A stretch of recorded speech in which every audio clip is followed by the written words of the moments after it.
watch this episode in Hindi, switch to timestamp 4 minutes and 40 seconds.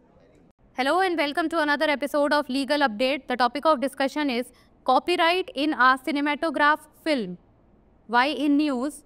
Recently in the Saregama India Limited versus Wales Film International Limited and others case, the Delhi High Court held that the copyright in a cinematograph film, which includes the soundtrack of the film, vests in the producer of the film. Background of the case: the plaintiff, formerly known as the Gramophone Company of India Limited and also HMV, owns copyrights in various sound recordings and musical works, including a song from the film Modu Pani as per an agreement dated 25th February 1980. On 9th January 2025, the defendant announced a recreation of that song to be released, prompting the plaintiff to issue a cease and desist notice. Despite the notice, the defendants published the recreated song on multiple streaming platforms. Defendant 1 responded to the legal notice, claiming they had a license from Defendant 3, who they asserted was the owner of the copyright in the song and its underlying works. The plaintiff had filed a lawsuit alleging copyright infringement against the defendants for using the song without proper authorization. Court observation: the single judge bench of Justice Mini Pushkarna highlighted that under Section 14 and Section 17 of the Copyright Act 1957, the producer of a cinematograph film is recognized as the initial copyright owner of the film's sound recordings and musical works.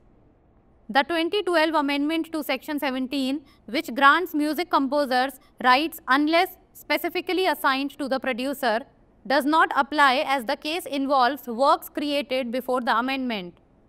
It was affirmed that under Section 13 Clause 4, the music composer does not hold copyright over the lyrics and thus cannot transfer rights in the song, solidifying the plaintiff as the rightful owner. The court's decision based on these sections led to an injunction favoring the plaintiff to protect their copyright against unauthorized exploitation by the defendants. Author of a cinematograph film and the musical work. Section 2D of the Copyright Act 1957 defines author in relation to a cinematograph film or a sound recording. The producer of the work is the owner of the work. Section 17 of the Copyright Act 1957 provides that in case a cinematograph film is made for consideration at the instance of any person, such person shall, in the absence of any agreement to the contrary, be the first owner of the copyright therein. Further, Section 13(4) of the Copyright Act 1957 provides that the copyright in a cinematograph film or a sound recording shall not affect the separate copyright in any work in respect of which or a substantial part of which the film or, as the case may be, the sound recording is made. Therefore, the right of the composer of the music shall be safeguarded in terms of Section 13 Clause 4 and 14 Clause 1 of the Copyright Act, otherwise then as a part of the cinematograph film. Case laws. Indian Performing Rights Society Limited versus Eastern Indian Motion Pictures Association and others, 1977. The court held in this case that the producer of a cinematographic film can defeat the right of a composer of music by engaging him. Music Broadcast Private Limited versus Indian Performing Rights Society Limited, 2011.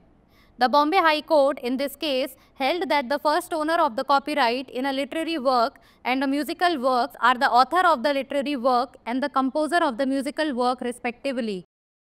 Now it's time for the practice question. Who is defined as the author of a cinematograph film or a sound recording under Section 2D of the Copyright Act 1957?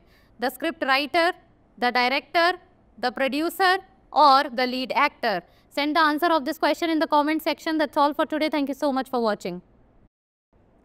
Cinematograph film में copyright चर्चा में क्यों? हाल ही में Saregama India limited बनाम Wales film international limited एवं अन्य मामले में दिल्ली उच्च न्यायालय ने निर्णय दिया कि सिनेमेटोग्राफ फिल्म जिसमें फिल्म का साउंड ट्रैक भी शामिल होता है, उसका कॉपीराइट निर्माता के पास निहित होता है। मामले की पृष्ठभूमि: वादी, जिसे पहले gramophone company of India limited और HMV के नाम से जाना जाता था के पास 25 फरवरी 1980 के एक समझौते के अनुसार विभिन्न ध्वनि रिकॉर्डिंग और संगीत कार्यों का कॉपीराइट है, जिसमें फिल्म मूडू पानी का एक गीत भी शामिल है। 9 जनवरी 2025 को प्रतिवादियों ने उस गाने का पुनर्निर्माण जारी करने की घोषणा की, जिसके बाद वादी ने एक बंद करो और रोको नोटिस जारी किया। नोटिस के बावजूद प्रतिवादियों ने कई स्ट्रीमिंग प्लेटफॉर्म पर पुनः निर्मित गीत प्रकाशित किया। प्रतिवादी 1 ने कानूनी नोटिस का जवाब देते हुए दावा किया कि उसके पास प्रतिवादी 3 से लाइसेंस है, जिसके बारे में उन्होंने दावा किया कि वह गीत और उसके अंतर्निहित कार्यों के कॉपीराइट का मालिक है। वादी ने प्रतिवादियों के विरुद्ध बिना उचित अनुमति के गीत का उपयोग करने के लिए कॉपीराइट उल्लंघन का आरोप लगाते हुए मुकदमा दायर किया है। न्यायालय की टिप्पणी। न्यायमूर्ति मिनी पुष्करना की एकल पीठ ने इस बात पर प्रकाश डाला कि कॉपीराइट अधिनियम 1957 की धारा 14 और धारा 17 के तहत किसी सिनेमेटोग्राफ फिल्म के निर्माता को फिल्म की ध्वनि रिकॉर्डिंग और संगीत कार्यों के प्रारंभिक कॉपीराइट स्वामी के रूप में मान्यता दी जाती है। धारा 17 में 2012 संशोधन जो संगीतकारों को अधिकार प्रदान करता है जब तक कि उन्हें विशेष रूप से निर्माता को सौंपा ना गया हो, इस मामले पर लागू नहीं होता, क्योंकि यह मामला संशोधन से पहले निर्मित कृतियों से संबंधित है।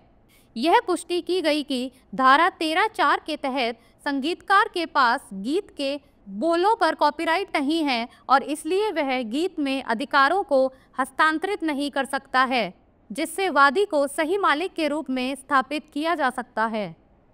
इन धाराओं के आधार पर न्यायालय के निर्णय से वादी को प्रतिवादियों द्वारा अनाधिकृत शोषण से अपने कॉपीराइट की रक्षा करने के पक्ष में निषेधाज्ञा प्राप्त हुई। सिनेमेटोग्राफ फिल्म और संगीतमय कृति के लेखक। कॉपीराइट अधिनियम 1957 की धारा 2D के अनुसार सिनेमेटोग्राफ फिल्म या ध्वनि रिकॉर्डिंग के संदर्भ में लेखक वह होता है जो रचना का निर्माता होता है और वही रचना का स्वामी होता है। कॉपीराइट अधिनियम 1957 की धारा 17 में यह प्रावधान है कि यदि कोई सिनेमेटोग्राफ फिल्म किसी व्यक्ति के कहने पर विचार के लिए बनाई जाती है तो ऐसा व्यक्ति किसी विपरीत समझौते के अभाव में उसमें कॉपीराइट का प्रथम स्वामी होता है। इसके अलावा कॉपीराइट अधिनियम 1957 की धारा 13(4) में यह प्रावधान है कि किसी चलचित्र फिल्म या ध्वनि रिकॉर्डिंग में कॉपीराइट किसी ऐसे कार्य में पृथक कॉपीराइट को प्रभावित नहीं करेगा जिसके संबंध में या जिसके किसी महत्वपूर्ण भाग के संबंध में फिल्म या जैसा भी मामला हो ध्वनि रिकॉर्डिंग बनाई गई हो। इसलिए संगीत के संगीतकार के अधिकार को कॉपीराइट अधिनियम की धारा 13(4) और 14(1) के अनुसार सुरक्षित रखा जाएगा, सिनेमेटोग्राफ फिल्म के एक भाग के अलावा। संबंधित case. Indian performing rights society limited बनाम eastern Indian motion pictures association और अन्य 1977। अदालत ने इस मामले में निर्णय दिया कि सिनेमेटोग्राफिक फिल्म का निर्माता किसी संगीतकार के अधिकार को निरस्त कर सकता है यदि उसने उसे नियुक्त किया हो।